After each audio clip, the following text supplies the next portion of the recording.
आज আমি তোমাদের জন্য নিয়ে হাজির হয়েছি 2-in-1 টেস্টি পকোড়া রেসিপি। হ্যাঁ, ঠিকই শুনেছো, আজ তোমরা একই পকোড়ার মধ্যে পেয়ে যাবে দু রকম টেস্ট। তো আর দেরি কিসের, চলো শুরু করা যাক। নমস্কার বন্ধুরা, আমি মেঘলা, কুক অ্যান্ড ডিবি উইথ মেঘলার আরও একটি নতুন ভিডিওর সাথে তোমাদের সবাইকে অনেক অনেক স্বাগত। তো পকোড়ার জন্য দেখো, প্রথমেই আমি এখানে চিকেনগুলোকে কেটে নিয়েছি, একদম ছোট ছোট পিস করে কেটে নিয়েছি।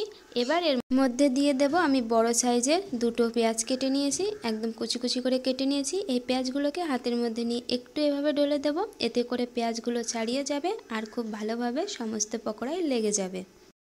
এখানে পেঁয়াজের পরিমাণটা বেশি দিতে হবে, কারণটা আমি তোমাদের একটু পরে বলছি। আর দেখো, এবার এর মধ্যে আমি দিয়ে দিলাম 3 চামচের মতো বেসন, আর তার অর্ধেক দিয়ে দেব 1.5 চামচের মতো ময়দা। ময়দার পরিবর্তে তোমরা এখানে কর্নফ্লাওয়ার বা চালের গুঁড়ি ইউজ করতে পারো। তারপরে দিয়ে দিলাম আধা চামচের মতো ভাজা গরম মশলার গুঁড়ো, পরিমাণ মতো হলুদ গুঁড়ো, লঙ্কা গুঁড়ো, ধনে গুঁড়ো, স্বাদ মতো লবণ, আর দিয়ে দিলাম পরিমাণ মতো গরম মশলার গুঁড়ো আর জিরে গুঁড়ো। এবার এর মধ্যে দিয়ে দেব আমি একটা ডিমটাকে ফাটিয়ে নিয়েছি। ফাটিয়ে নিয়ে এবার সব কিছু বেশ ভালোভাবে মাখিয়ে নেব। এবার আমি তোমাদের বলি যে আমি পেঁয়াজের পরিমাণটা কেন বেশি দিয়েছি।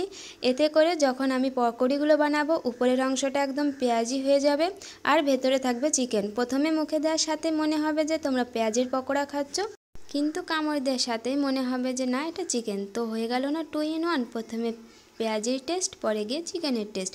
কিছুটা মাখিয়ে নেওয়ার পরে আমি এর মধ্যে 1/4 চামচ দিয়ে দিয়েছি বেকিং সোডা।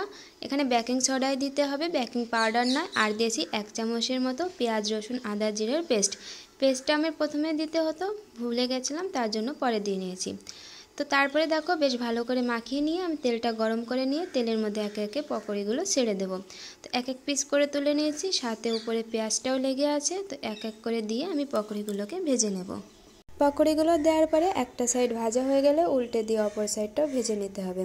এখানে বলে দিই, আমি যেহেতু কাঁচা মাংসটা ইউজ করেছি, তো মিডিয়াম টু লো হিটেই পাকাতে হবে, না হলে কিন্তু উপরটা পুড়ে যাবে আর ভেতরটা কাঁচা থেকে যাবে, তো খেতে একদমই ভালো লাগবে না। তার জন্য মিডিয়াম টু লো হিটে পাকালে কী হবে, মুচমুচে হবে, ভেতরটা খুব ভালোভাবে কুক হয়ে যাবে।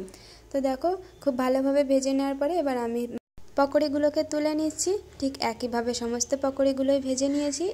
পকোড়িগুলোর আরও টেস্ট বাড়াতে এখানে আমি দিয়ে দিয়েছি প্রথমেই বিট নুন, তারপরে দিয়েছি চাট মশলা, আর এরপরে দিয়ে দেবো একটু ম্যাগি মশলা।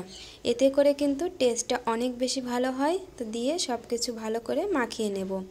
তোমরা চাইলে এখানে লেবুর রসটাও ইউজ করতে পারো, এতে করেও অনেক বেশি টেস্ট হয়। তো দেখো, সব কিছু এবার আমি একটা প্লেটে সাজিয়ে নিয়েছি। এখানে কিছুটা টমেটো কেচাপ, কাসুন্দি আর পেঁয়াজ কুচির সাথে ডেকোরেশন করে নিয়েছি। এগুলো কিন্তু সব কিছু একসাথে বেশ ভালোই লাগে পকোড়ির সাথে খেতে। তো আজকের আমার এই পকোড়ি রেসিপি তোমাদের কেমন লাগলো অবশ্যই কমেন্টে জানাবে। তোমরাও একবার অবশ্যই এভাবে বাড়িতে ট্রাই করবে, অনেক বেশি টেস্ট হয়। উপরটা মুখে দিলেই প্রথমে মনে হয় যে পেঁয়াজি খাচ্ছ, কিন্তু ভেতরটা যখনই মুখে লাগবে তখনই মনে হবে চিকেন। তো একসাথে দুটো টেস্ট পেতে অবশ্যই এই পকোড়ি রেসিপিটা একবার ট্রাই করো। ভালো লাগলে কমেন্টে জানাতে ভুলবে না। লাইক কমেন্ট শেয়ার করে চ্যানেলটিকে সাবস্ক্রাইব করে পাশে থাকা বেল আইকন বাটনটি প্রেস করবে, যার জন্য আমার ভিডিওর নোটিফিকেশন পৌঁছে যাবে সবার আগে তোমাদের কাছে।